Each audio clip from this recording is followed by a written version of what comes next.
મિત્રો, જો તમે માતા પિતા છો અથવા તો વાહન માલિક છો અને તમારું વાહન તમે તમારા સગીર વયના સંતાનોને ચલાવવા માટે આપ્યું હોય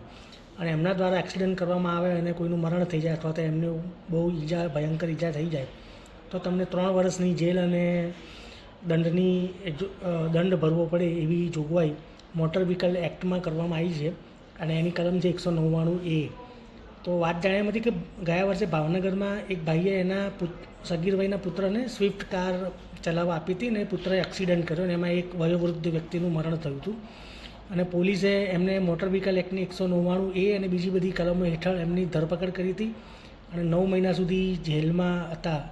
તો એમણે હાઈકોર્ટમાં પિટિશન કરી હતી કે ભાઈ મને છોડવો જોઈએ, કારણ કે મારા પુત્ર વિરુદ્ધ જે પણ સાક્ષીઓ હતા એ બધા હોસ્ટાઇલ થઈ ગયા છે, એટલે મને છોડી દેવું પડે।